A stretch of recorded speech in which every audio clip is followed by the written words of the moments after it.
Assalamualaikum warahmatullahi wabarakatuh. Halo semua.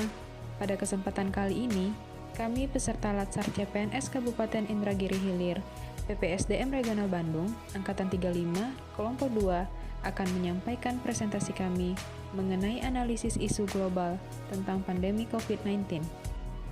Sebelumnya, perkenalkan, kelompok kami terdiri dari 3 orang, yaitu Sela Afriani SFAM APT, Nur Hidayati SPD, dan Asia SPDI.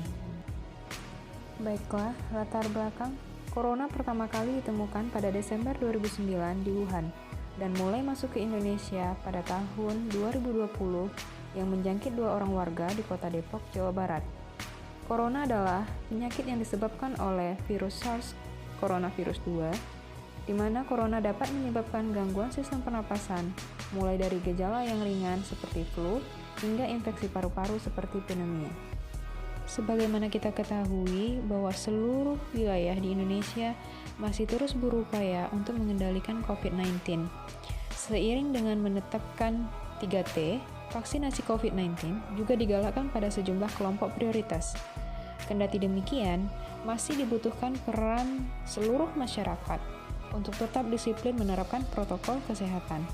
Mengingat vaksinasi COVID-19 saat ini hanya mengurangi dampak keterpaparan. Masih terdapat kemungkinan untuk tertular dan menularkan virus COVID-19 apabila tidak menaati protokol kesehatan dalam kehidupan sehari-hari. Hal ini terlihat dari kasus positif yang masih fluktuatif dan kini mengalami kenaikan, sehingga butuh kerjasama untuk memutus mata rantai penularan ini. Selain itu, Menteri Pendidikan dan Budaya, Riset dan Teknologi, Bapak Nadiem Makarim, mengatakan bahwa pembelajaran jarak jauh atau PJJ tidak lagi efektif dan menimbulkan berapa banyak masalah. Di antaranya, psikologi murid, seperti stres terlalu lama jika di rumah, kemudian jenuh terlalu banyak video conference yang dilewati setiap harinya, hingga depresi karena tidak bertemu guru atau teman-temannya. COVID-19 menjadi menakutkan karena bisa menular dari manusia ke manusia. WHO telah menetapkan COVID-19 sebagai pandemi global, di mana pandemi adalah wabah penyakit yang menyebar secara luas. Pandemi tidak dilihat dari tingkat keparahannya, tapi tergantung seberapa luas penyebaran geografisnya. Pandemi juga dinyatakan saat muncul penyakit baru dan orang-orang tidak memiliki kekebalan terhadap penyakit itu. Biasanya yang menyebabkan kepanikan yang luar biasa. Dan COVID-19 telah menyebar ke 118 negara dan menimbulkan kepanikan bagi seluruh warga negara. Melalui latar belakang yang sudah dijelaskan, dapat kita ketahui bahwa pandemi COVID-19 adalah peristiwa penyebaran penyakit yang terjadi di seluruh dunia. Kemudian kita akan mengkaji secara metode pentahelix, yaitu metode yang mengkaitkan 5 unsur dalam sebuah isu. Unsur yang pertama yaitu pemerintah, yang dalam hal ini pemerintah sudah melaksanakan vaksinasi sebagai bentuk pencegahan laju penyebaran COVID-19. Kemudian dari segi akademisi, berbagai tenaga pendidikan sudah menyediakan sarana dan prasarana protokol kesehatan di satuan pendidikan sebelum melaksanakan pembelajaran tatap muka dan mengharuskan guru dan siswa melakukan vaksin. Kemudian dari segi pebisnis atau pelaku usaha juga sudah menyediakan berbagai sarana dan prasarana protokol kesehatan di tempat kerja atau di tempat usaha. Dari segi masyarakat, dalam hal ini masyarakat sangat memiliki antusias tinggi dalam mengikuti program pemerintah berupa vaksinasi. Hanya saja dalam pelaksanaan protokol kesehatan masih perlu diperhatikan lagi. Kemudian dari segi media, selalu memberikan komunikasi, informasi, dan edukasi terkait dengan protokol kesehatan dan vaksinasi dengan cara yang kreatif. Berdasarkan metode pentahelix yang sudah dibahas, kita akan masuk ke dalam teknik USG dalam menentukan prioritas masalah. Di sini ada 4 yang diangkat sebagai sebuah masalah. Yang pertama adalah pelanggaran protokol kesehatan saat proses vaksinasi dengan kriteria urgensi angka 5, seriusness angka 5, dan growth angka 5, sehingga menjadi prioritas 15 dan ranking 1. Isu yang kedua, tidak semua tempat umum mensyaratkan pengunjung harus sudah divaksin dengan kriteria urgensi angka 4, seriusness angka 5, dan growth angka 4 dengan prioritas 13 dan ranking 3. Kemudian, isu yang ketiga adalah pembelajaran jarak jauh yang kurang efektif dengan kriteria urgensi 5, seriusness 5, dan growth 4 dengan prioritas 14 dan ranking 2.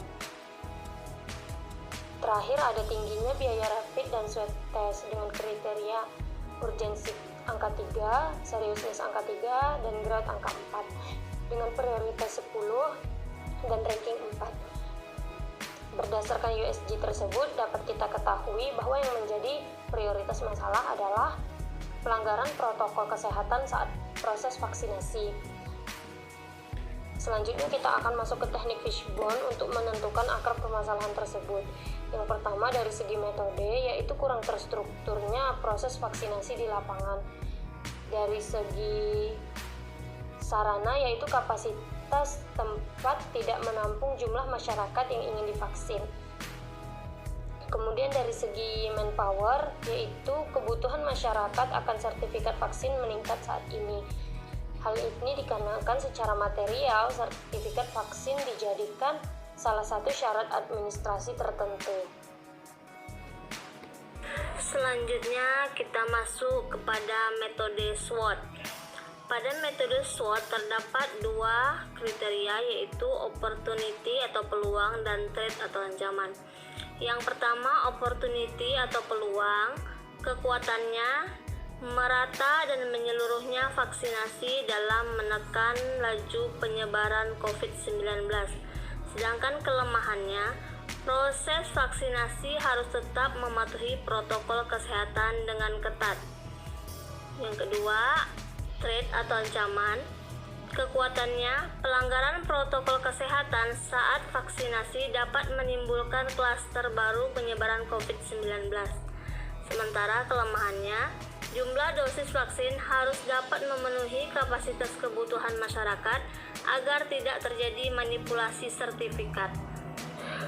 Selanjutnya, rekomendasi alternatif penyelesaian isu. Alternatif penyelesaian ada 2. 1. Pendaftaran penerima vaksinasi dilakukan secara online dan offline. Tahapan setiap alternatif. 1. Secara online melalui website. 2. Adanya posko pendaftaran vaksin yang dibuka selama jam kerja.